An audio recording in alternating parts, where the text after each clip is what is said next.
열왕기하 4장. 예언자 수련생들의 아내 가운데서 남편을 잃은 어느 한 여인이 엘리사에게 부르짖으며 호소하였다. 예언자님의 종인 저의 남편이 죽었습니다. 예언자님께서도 아시다시피 그는 주님을 경외하는 사람이었습니다. 그런데 빚을 준 사람이 와서 저의 두 아들을 자기의 노예로 삼으려고 데려가려 합니다. 엘리사가 그 여인에게 말하였다. 내가 어떻게 하면 도움이 되겠는지 알려주시오. 집안에 무엇이 남아있어? 그 여인이 대답하였다. 집안에는 기름 한 병 말고는 아무것도 없습니다. 엘리사가 말하였다. 나가서 이웃 사람들에게 빈 그릇들을 빌려오시오. 되도록 많이 빌려와서 두 아들만 데리고 집으로 들어가 문을 닫고 그 그릇마다 모두 기름을 부어서 채워지는 대로 옆으로 옮겨 놓으시오. 그 여인은 엘리사 곁을 떠나 두 아들과 함께 집으로 들어가 문을 닫고 그 아들들이 가져온 그릇에 기름을 부었다. 그릇마다 가득 차자 그 여인은 아들들에게 물었다. 그릇이 더 없느냐? 아들들은 그릇이 이제 더 없다고 대답하였다. 그러자 기름은 더 이상 나오지 않았다. 여인은 하나님의 사람에게로 가서 이 사실을 알렸다. 하나님의 사람이 그에게 말하였다. 가서 그 기름을 팔아 빚을 갚고 그 나머지는 모자의 생활비로 쓰도록 하시오. 하루는 엘리사가 수넴 마을을 지나가게 되었는데 그곳에 한 부유한 여인이 있었다. 그가 엘리사에게 음식을 대접하고 싶어 하여 엘리사는 그곳을 지나칠 때마다 거기에 들러서 음식을 먹곤 하였다. 그 여인이 자기 남편에게 말하였다. 여보, 우리 앞을 늘 지나다니는 그가 거룩한 하나님의 사람인 것을 내가 압니다.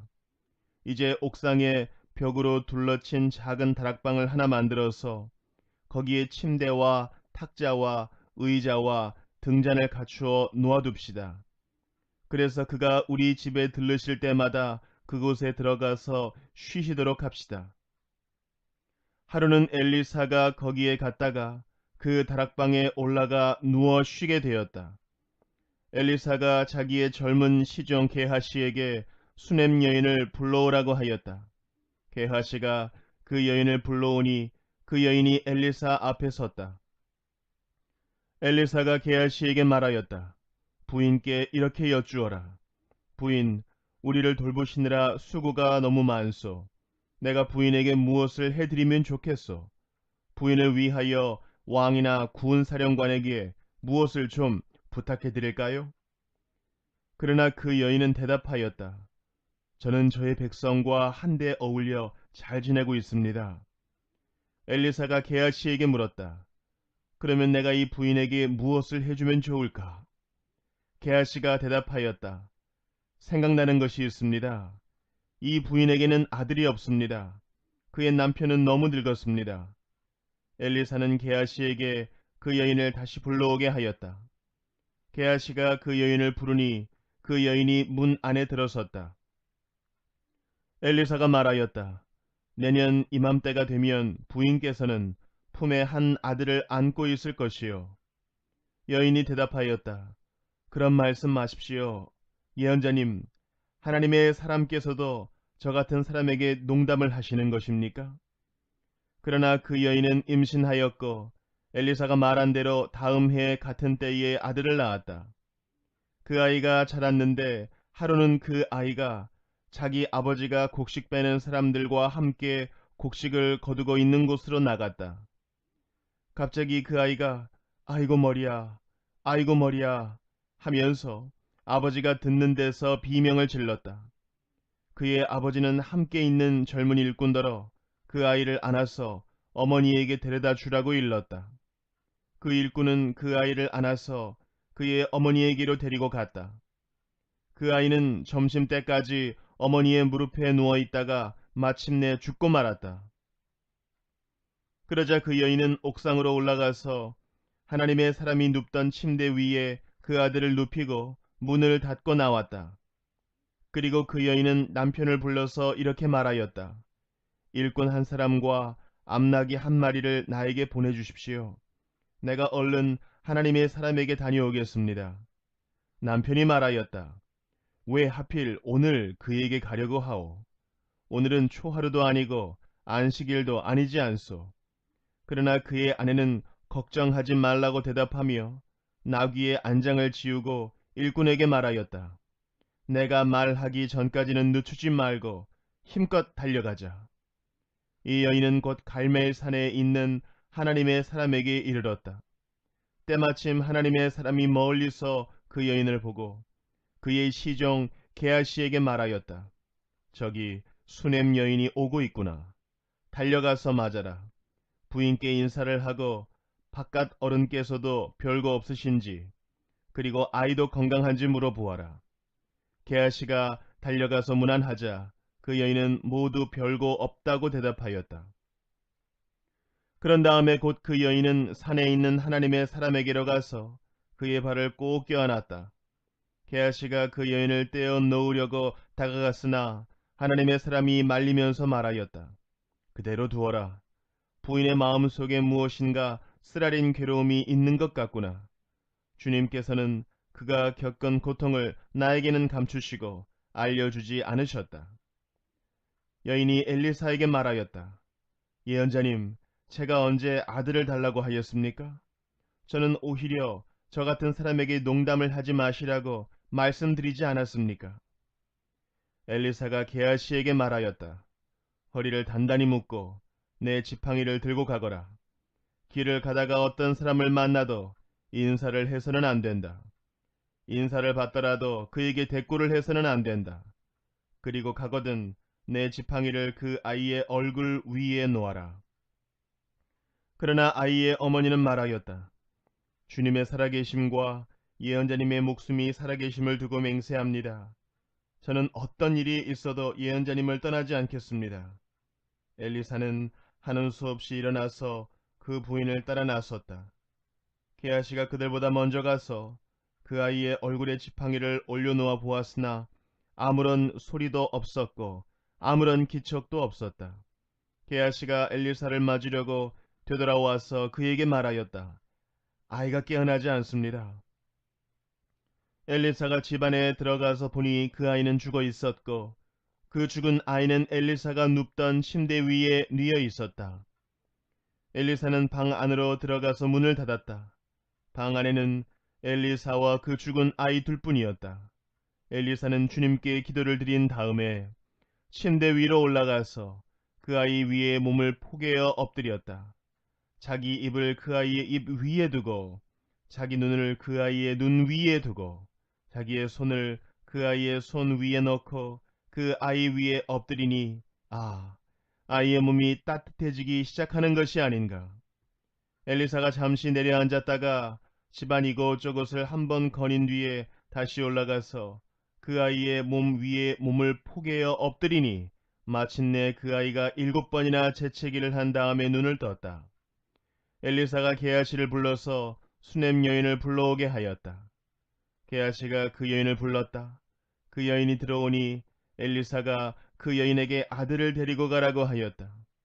그 여인은 들어와서 예언자의 발에 얼굴을 대고 땅에 엎드려 큰 절을 하고 아들을 데리고 나갔다. 엘리사가 길갈로 돌아왔다. 그곳은 엘리사가 예언자 수전생들을 데리고 사는 곳이었다. 마침 그때에 그 땅에 흉년이 들었다. 엘리사가 한 종에게 큰 솥을 걸어놓고 예언자 수전생들이 먹을 국을 끓이라고 하였다. 한 사람이 나무를 캐려고 들에 나갔다가 들 포도 넝굴을 발견하고서 그 덩굴을 뜯어 옷에 가득 담아 가지고 돌아와서 그것이 무엇인지도 잘 모르는 채로 국솥에 썰어 넣었다.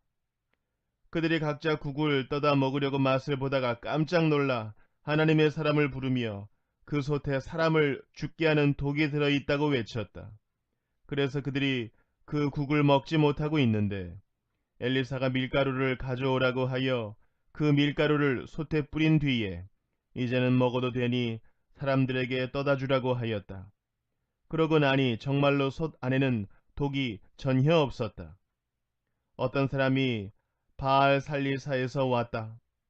그런데 맨 먼저 거둔 보리로 만든 보리빵 20덩이와 자루에 가득 담은 햇국식을 하나님의 사람에게 가지고 왔다. 엘리사가 그것을 사람들에게 주어서 먹게 하라고 하였더니 그의 시종은 100여 명이나 되는 사람들 앞에 그것을 어떻게 내놓겠느냐고 하였다. 그러나 엘리사가 말하였다. 사람들에게 주어서 먹게 하여라. 주님께서 말씀하시기를 먹고도 남을 것이라고 하셨다.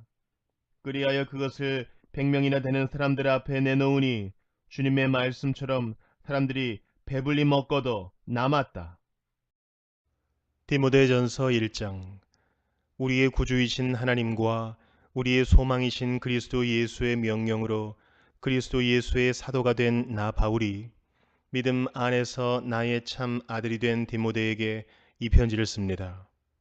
하나님 아버지와 우리 주 그리스도 예수께서 내려주시는 은혜와 자비와 평화가 그대에게 있기를 바랍니다. 내가 마케도니아로 떠날 때에 그대에게 에베소에 머물러 있으라고 부탁하였습니다. 그것은 그대가 거기에서 어떤 사람들로 하여금 다른 교리를 가르치지 못하도록 명령하고 신화와 끝없는 족보 이야기에 정신을 팔지 못하도록 명령하려는 것입니다. 그러한 것들은 믿음 안에 세우신 하나님의 경륜을 이루기보다는 도리어 쓸데없는 변론을 일으킬 뿐입니다. 이 명령의 목적은 깨끗한 마음과 선한 양심과 거짓 없는 믿음에서 우러나오는 사랑을 불러일으키는 것입니다. 그런데 몇몇 사람은 이러한 목적에서 벗어나서 쓸데없는 토론에 빠졌습니다. 그들은 율법 교사가 되려고 하지만 사실은 자기들이 무엇을 말하고 있는지 또는 무엇을 주장하고 있는지도 알지 못합니다. 우리가 알기로 율법은 사람이 그것을 적법하게 사용하면 선한 것입니다. 율법이 제정된 것은 의로운 사람 때문이 아니라 법을 어기는 자와 순종하지 않는 자와 경건하지 않은 자와 죄인과 거룩하지 않은 자와 속된 자와 아비를 살해하는 자와 어미를 살해하는 자와 살인자와 간음하는 자와 남색하는 자와 사람을 유기하는 자와 거짓말하는 자와 거짓 맹세를 하는 자와 그 밖에도 무엇이든지 건전한 교훈에 배치되는 일 때문임을 우리는 압니다. 건전한 교훈은 복되신 하나님의 영광스러운 복음에 맞는 것이어야 합니다. 나는 이 복음을 선포할 임무를 맡았습니다. 나는 나에게 능력을 주신 우리 주 그리스도 예수께 감사를 드립니다. 주님께서 나를 신실하게 여기셔서 나에게 이 직분을 맡겨주셨습니다. 내가 전에는 회방자요, 박해자요, 폭행자였습니다. 그러나 그러한 행동은 내가 믿지 않을 때에 알지 못하고 한 것이므로 하나님께서 나에게 자비를 베풀어 주셨습니다. 우리 주님께서 나에게 은혜를 넘치게 부어주셔서 그리스도 예수 안에서 얻는 믿음과 사랑을 누리게 하셨습니다. 그리스도 예수께서 죄인을 구원하시려고 세상에 오셨다고 하는 이 말씀은 믿음직하고 모든 사람이 받아들일 만한 말씀입니다. 나는 죄인의 우두머리입니다. 그러나 하나님께서는 나에게 자비를 베푸셨습니다. 그 뜻은 그리스도 예수께서 끝없이 참아주심의 한 사례를 먼저 나에게서 드러내 보이심으로써 앞으로 예수를 믿고 영생을 얻으려고 하는 사람들의 본보기로 삼으시려는 것입니다. 영원하신 왕, 곧 없어지지도 않고 보이지도 않는 오직 한 분이신 하나님께 존귀와 영광이 영원 무궁토록 있기를 빕니다. 아멘. 아들 된 디모데여, 이전에 그대에 관하여 내린 예언을 따라 내가 이 명령을 그대에게 내립니다. 그대는 그 예언대로 선한 싸움을 싸우고 믿음과 선한 양심을 가지십시오. 어떤 사람들은 선한 양심을 버리고 그 신앙생활에 파손을 당하였습니다. 그렇게 된 사람 가운데 두 사람이 바로 후메네오와 알렉산더입니다. 나는 그들을 사탄에게 넘겨주었습니다. 그것은 내가 그들을 응징해서 다시는 하나님을 모독하지 못하게 하려고 한 것이었습니다. 다니엘 8장. 벨사살이 왕 위에 오른 지 3년이 되는 해에 나 다니엘은 처음 본 것에 이어 두 번째로 환상을 보았다. 환상 속에서 보니 나는 엘람 지방 수산성 을레 강가에 서 있었다. 내가 눈을 들어 보니 순양 한 마리가 강가에 서 있는데 그 순양에게는 뿔이 둘 있고 그 뿔이 둘 다 길었는데 한 뿔은 다른 뿔보다 더 길었다. 그 긴 것이 나중에 나온 것이다. 내가 보니 그 순양이 서쪽과 북쪽과 남쪽으로 들이받는데도 아무 짐승도 그 앞에서 대항하지 못했으며 그 손에서 구해낼 수 있는 이가 아무도 없었다. 그 순양은 자기 마음대로 하며 더욱 강해졌다. 이것이 무엇을 뜻하는지 알아보려고 생각에 잠겨 있을 때에 순념소 한 마리가 서쪽으로부터 올라와서 땅에 두루 다니는데 얼마나 빨리 달리는지 발이 땅에 닿지 않았다. 두 눈 사이에는 뿔 하나가 뚜렷이 보였다. 이 순념소가 두 뿔을 가진 순양, 곧 내가 강가에 서 있는 것을 본 그 순양에게 다가가서 성난 힘으로 달려들었다. 내가 보니 그 순념소가 순양에게 가까이 가서 몹시 성을 내며 그 순양을 쳐서 두 뿔을 부수어 버렸다.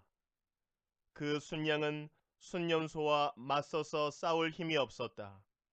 순념소가 순양을 땅에 집어 던지고 짓밟았으나 그 손에서 순양을 구해낼 사람이 없었다.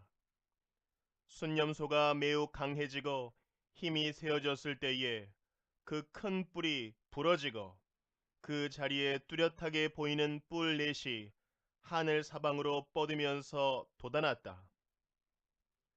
그 가운데의 하나에서 또 다른 뿔 하나가 작게 돋기 시작하였으나 남쪽과 동쪽과 영광스러운 땅 쪽으로 크게 뻗어나갔다.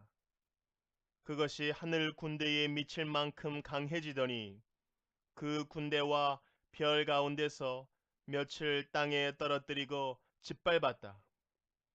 그것이 마치 하늘 군대를 주관하시는 분만큼이나 강해진 듯하더니 그분에게 매일 드리는 제사마저 없애버리고 그분의 성전도 파괴하였다. 반역 때문에 성도들의 군대와 매일 드리는 제사가 그 뿔에게로 넘어갔다. 그 뿔은 하는 일마다 형통하였고 진리는 땅에 떨어졌다. 내가 들으니 어떤 거룩한 천사가 말하는데 또 다른 거룩한 천사가 먼저 말한 그 거룩한 천사에게 물었다. 환상 속에서 본 이 일들이 언제까지나 계속될까? 언제까지나 계속해서 매일 드리는 제사가 폐지되고 파멸을 불러올 반역이 자행되고 성소를 빼앗기고 백성이 짓밟힐까? 다른 천사가 나에게 말하였다. 밤낮 2300일이 지나야 성소가 깨끗하게 될 것이다. 나 다니엘이 그 환상을 보고 그 뜻을 이해하려고 하는데 내 앞에 사람 모습을 한 것 같은 이가 서 있었다. 그때에 내가 을레 강의 두 언덕 사이에서 사람이 외치는 소리를 들었다. 가브리엘아, 이 사람에게 그 환상을 알려주어라. 그러자 그는 내가 서 있는 곳으로 가까이 왔는데 그가 올 때에 나는 무서워서 엎드렸다. 그가 나에게 말하였다. 이 사람아, 그 환상은 세상 끝에 관한 것임을 알아라. 그가 나에게 말할 때에 나는 얼굴을 땅에 대고 깊이 잠이 들었다. 그러나 그는 나를 어루만지면서 일으켜 세웠다. 그리고 그는 말하였다. 보아라, 하나님의 분노가 마지막 때에 어떻게 일어날 것인가를 내가 너에게 알려주겠다. 이 환상은 끝날의 정한 때에 일어날 일에 관한 것이다. 내가 본 순양의 두 뿔은 메대와 페르시아의 왕들이다. 그 순념소는 그리스 왕이고 눈 사이에 있던 큰 뿔은 그 첫째 왕이다. 그 뿔이 꺾이고 그 자리에서 생긴 네 뿔은 그 나라가 분열되어 일어날 네 나라다. 그 네 나라의 힘은 첫 번째 나라와 같지는 않을 것이다. 그들의 통치가 종말에 이를 때에 그들의 죄악이 극도에 이를 때에 뻔뻔스런 임금, 흉계에 능숙한 임금이 일어날 것이다. 그는 힘이 점점 세어질 터인데 그 힘은 제 힘이 아니다. 그가 놀라운 힘으로 파괴하고 하는 일마다 형통하며 강한 사람과 거룩한 백성을 파멸시킬 것이다. 그는 음흉하여서 매사에 속이는 데 능숙하고 마음이 방자하여서 평화롭게 사는 사람을 많이 죽이며 만왕의 왕을 대적할 것이다. 그러나 사람이 손을 대지 않아도 그는 끝내 망할 것이다. 내가 너에게 설명한 아침과 저녁 제사 환상은 반드시 이루어진다. 그러나 아직 멀었으니 너는 환상의 비밀을 잘 간직해 두어라. 그때의 나 다니엘은 몹시 지쳐서 여러 날 동안을 앓았다. 얼마 뒤에 일어나서 왕이 맡긴 일을 계속하였으나 내가 본 그 환상 때문에 나는 몹시 놀랐고 그 뜻을 이해하지 못하였다. 시편 116편. 주님께서 나의 간구를 들어주시기에 내가 주님을 사랑합니다. 나에게 귀를 기울여 주시니 내가 평생토록 기도하겠습니다. 죽음의 올가미가 나를 얽어매고 수월의 고통이 나를 엄습하여서 고난과 고통이 나를 덮쳐올 때에 나는 주님의 이름을 부르며 주님 간구합니다. 이 목숨을 구하여 주십시오 하였습니다. 주님은 은혜로우시고 의로우시며 우리의 하나님은 긍휼이 많으신 분이시다. 주님은 순박한 사람을 지켜주신다.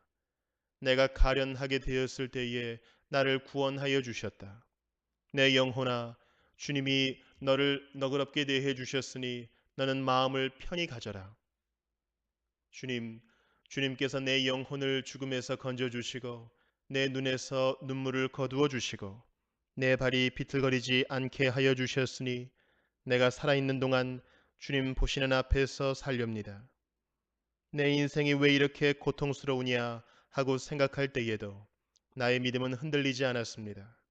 나는 한때 몹시 두려워 믿을 사람 아무도 없다 하고 말하곤 하였습니다. 주님께서 나에게 베푸신 모든 은혜를 내가 무엇으로 다 갚을 수 있겠습니까? 내가 구원의 잔을 들고 주님의 이름을 부르겠습니다. 주님께 서원한 것은 모든 백성이 보는 앞에서 다 이루겠습니다. 성도들의 죽음조차도 주님께서는 소중히 여기신다. 주님, 진실로 나는 주님의 종입니다. 나는 주님의 종, 주님의 여종의 아들입니다. 주님께서 나의 결박을 풀어주셨습니다. 내가 주님께 감사 제사를 드리고 주님의 이름을 부르겠습니다. 주님께 서원한 것은 모든 백성이 보는 앞에서 다 이루겠습니다. 예루살렘아, 내 한가운데서 주님의 성전뜰 안에서 주님께 서원한 것들을 모두 이루겠다. 할렐루야.